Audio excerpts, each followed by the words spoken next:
back to my channel. For those of you who don't know me, my name is Jing, the Candid Filipina.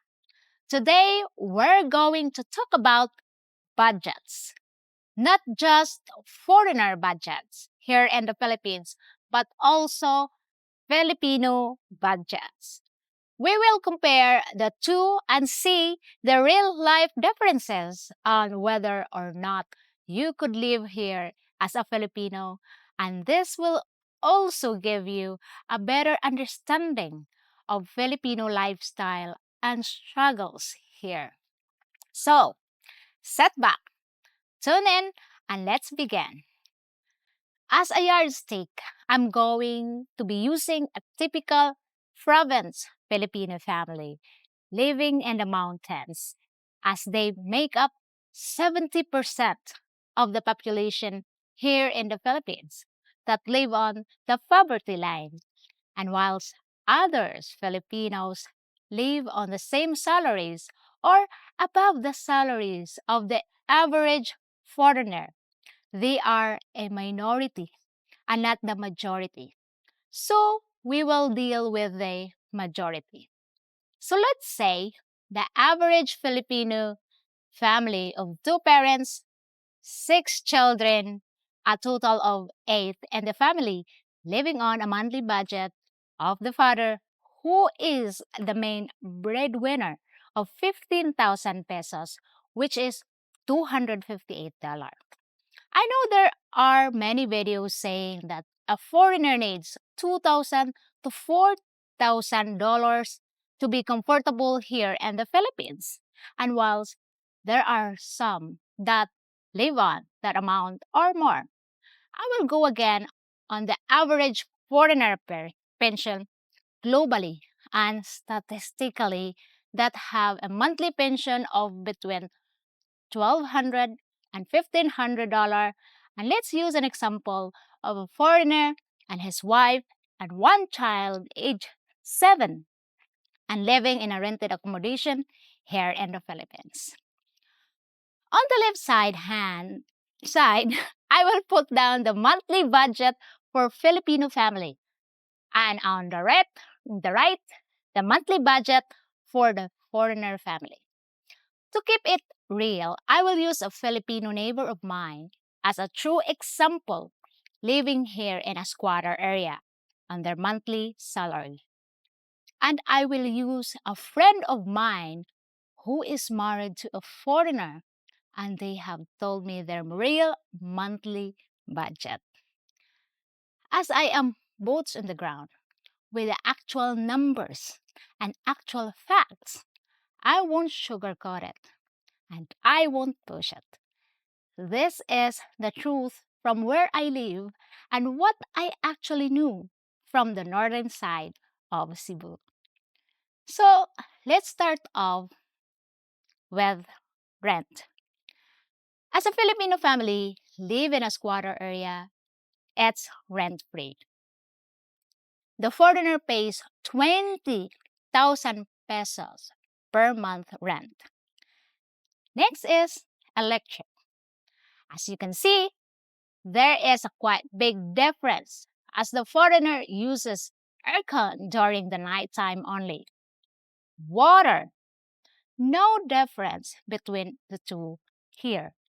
Drinking water, a very small difference here as a foreigner pays for delivery for water and the Pinoy family carry their water from the water station to their house. Now, internet. The Pinoy family pay 1,000 for their Wi-Fi, which is by aerial and does get affected by the rain. Whereas the foreigner is on a cable Wi-Fi, so pays more but no effect with the weather. Food. If the foreigner enjoys Filipino food and can adapt to it, his cost would come down substantially, but most enjoy their food from their countries. Hence, the higher price for imported food. Dining out. Quite a difference here. school fees, and needs. The foreigner's child is in a private school, whereas the Pinoy children are in a public school, which is cheaper. Fuel for motorbike or car. Family outings.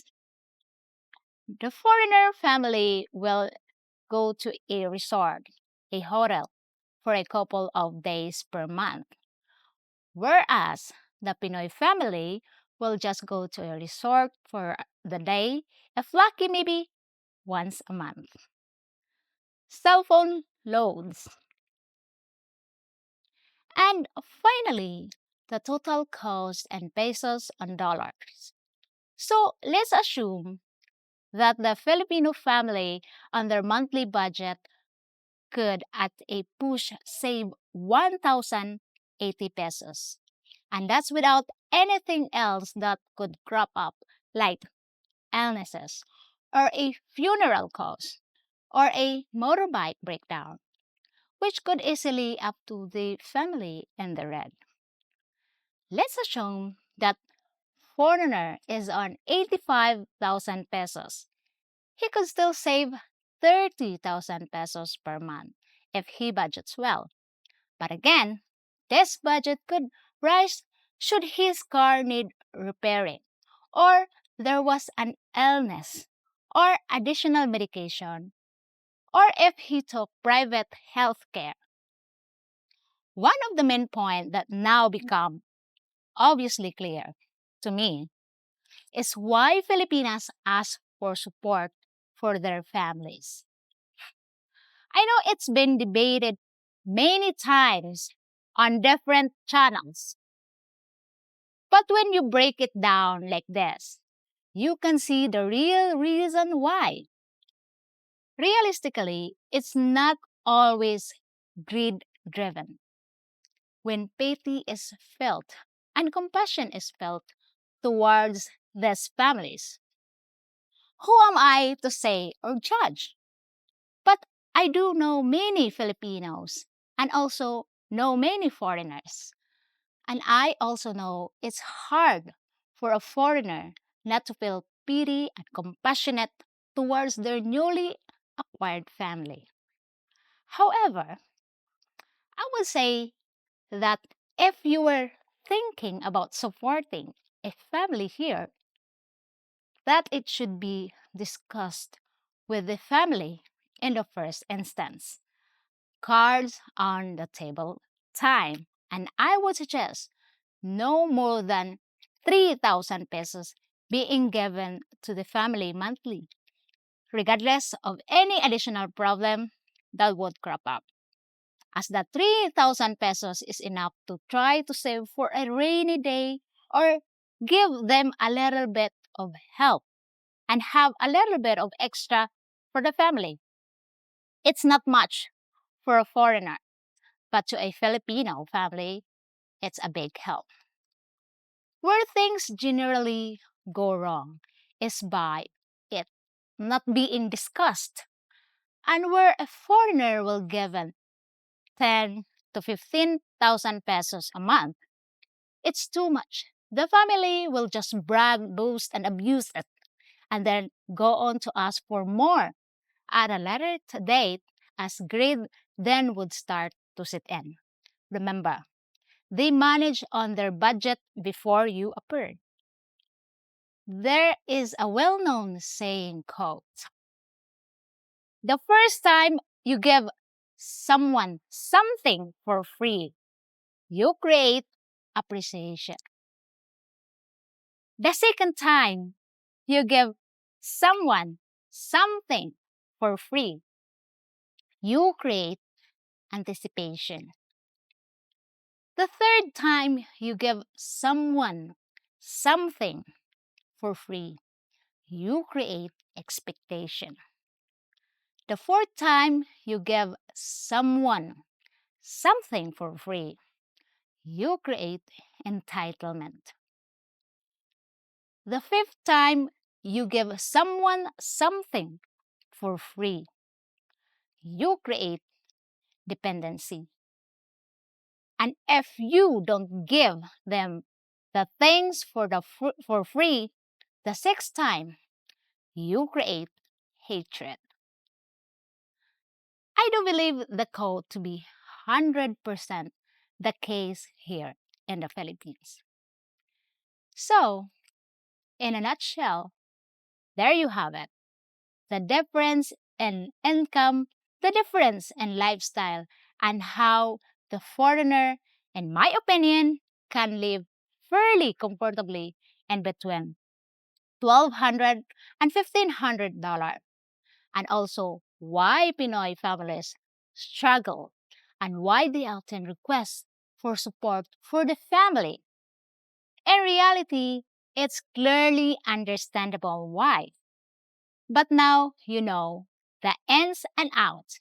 It's up to you as an individual to decide on whether you support the family or not. I hope you've enjoyed my little bit of an insight into life here. And all I hope is you can take something away from it and gain from it. Thank you once again for taking the time to watch my videos. I hope you find them enlightening. Until the next time, keep safe, keep healthy, stay smart. Bye for now. Jing, the Candid Filipina.